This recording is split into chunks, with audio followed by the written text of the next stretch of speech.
This is Surfing Through Cinema. I'm your host, Hawaii Harry. Today I will be discussing the next film for Disney Week. This is a film that is the first in many of the collection films Disney made during the 1940s. This is a film all about South America and the different cultural things that happen there. This episode is all about Saludos Amigos.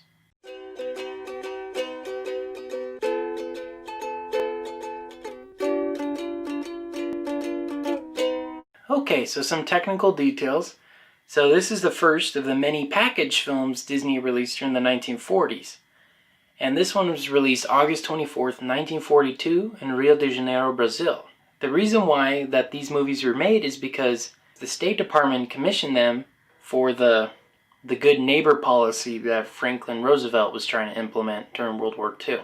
Alfred Charles Richard Jr. states Disney potentially did better work in South America than the United States had done for a long time. So it's interesting to see how the State Department used Hollywood to implement their policies. And it makes me wonder how often that happens now. Alright, so let's get into the plot of it.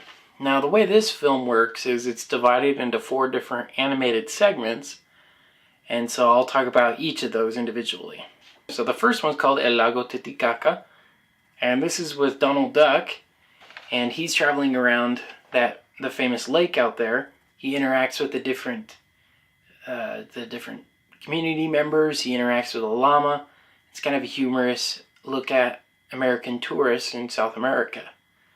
Like, he puts on a hat and he's trying to fit in. It's kind of funny. The next segment is called Pedro. And this is all about a little airplane who travels from Santiago, Chile, all the way to Mendoza, Argentina. It's a perilous journey, and it's his first trip ever, and he has to pass over the dangerous Andes mountains. Almost falls to his death, but at the very last second he comes up and he's triumphant and makes it back home. And it turns out the package that he picked up was just one small postcard. And what's interesting, a little side note about this postcard, is it's addressed to a famous Chilean cartoonist that helped Walt Disney and company go down to South America in the first place. So it's kind of nice that they did a little tribute to him within the movie. And then the third part's called El Gaucho Goofy. And this is how Goofy, as an American cowboy, is kind of transitioned into a gaucho down in South America. And that's kind of the South American version of a cowboy. And this is done in the style of the many Goofy shorts many of you have probably seen, where there's a narrator kind of explaining what's going on, and then Goofy is trying to follow along, but it's always in a funny fashion or doesn't work at all. I think one of my favorite ones is a newer one where he gets a giant plasma screen TV and there's a bunch of football players crushing him. So yeah, it's done in this style, but it's of him becoming a gaucho, and he has a horse, and then he's playing music and singing, and it's pretty humorous. And then the last part is called Auquelo do Brasil. And Jose Carioca, who's a little parakeet, he shows Donald Duck around South America, and he teaches him how to do the samba. And it's kind of full of lush colors and showing the interesting, costumes people wear out there. And it's really, really nice to see the different cultural dances and whatnot in this segment. And kind of the way all of these package films work is 4 separate cartoons and then intertwine them with kind of in-between segments. And the first few ones Disney did were pretty good at this. Like these ones, they all had to do with South America. And then the next one, Three Caballeros, that also has to do with Mexico and South America. And so they kind of stick to a theme within it, but later on, as I discuss the other films during this time, you'll notice that they didn't follow this as strictly as they did with this one. Alright, well that's the plot of Saludos Amigos. And I'm going to go on a break real quick, but first, here's a message from our sponsor. This podcast is brought to you by Anchor. If you haven't heard about Anchor, it's the easiest way to make a podcast. Here's how. It's totally free. There are tools that allow you to record and edit your podcast from your computer and even your cell phone. But that's not all. Anchor distributes your podcast for you so it can be heard on Spotify, Apple Podcasts, and many, many more. You could even make money from your podcast with no minimum listenership. Anchor is everything you need to make a complete podcast all in one small place. So go on and download the Anchor app or go to anchor.fm to get started today. Okay, so we're back from our break. Now I'm going to get into some critical reviews and then my personal reviews about Saludos Amigos. Critics state that it's kind of a mediocre film and it's not too exciting. And many felt, and especially Metacritic felt, that the State Department definitely got in the way of the creativity. It felt like a short TV segment. It didn't feel like a full-length animated feature. I mean, the runtime is only 42 minutes, and it goes by really, really quick. So whatever their intentions were with it kind of feel lost. It kind of feels a little jumbled. And many Disney fans themselves also claim that it's a very forgettable film compared to its sequel, The Three Caballeros. This one isn't as exciting or illustrative and insane as that one. But most fans feel that Goofy's part is the best. It kind of feels like his animated segments. You know, people are really familiar with how his animated shorts go, so they felt that this was a good one.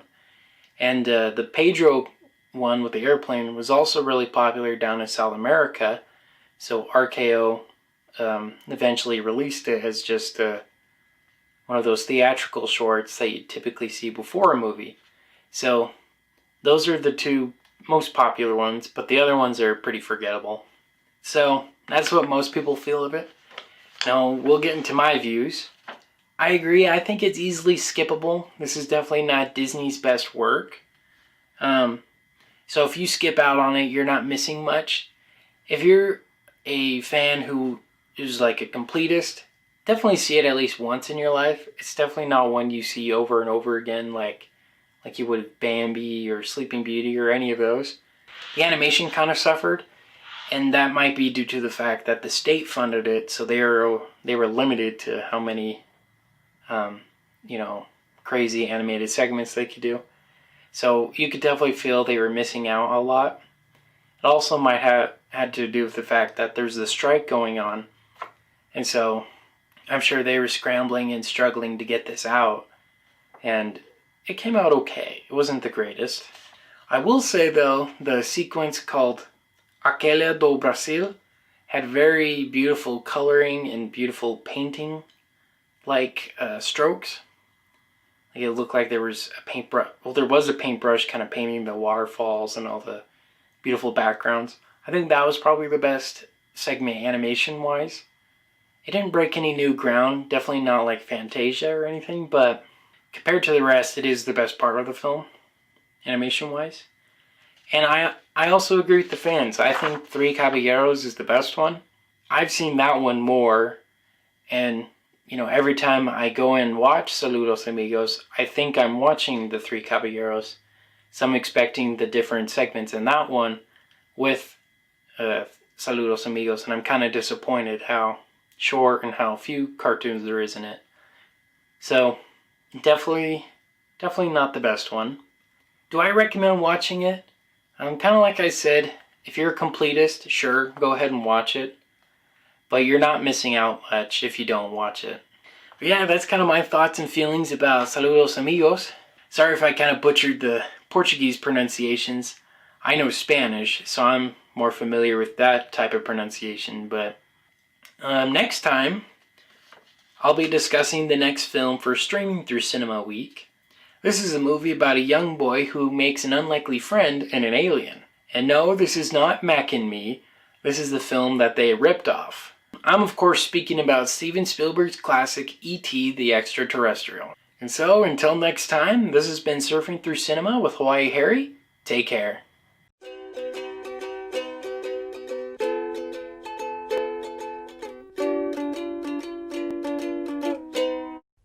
Thank you for listening to Surfing Through Cinema. Make sure to check us out on Facebook at Surfing Through Cinema with Hawaii Harry and on Instagram with Surfing Through Cinema. We also have a website, www.anchor.fm/surfingthroughcinema, where you can learn more details on upcoming episodes, and on past episodes.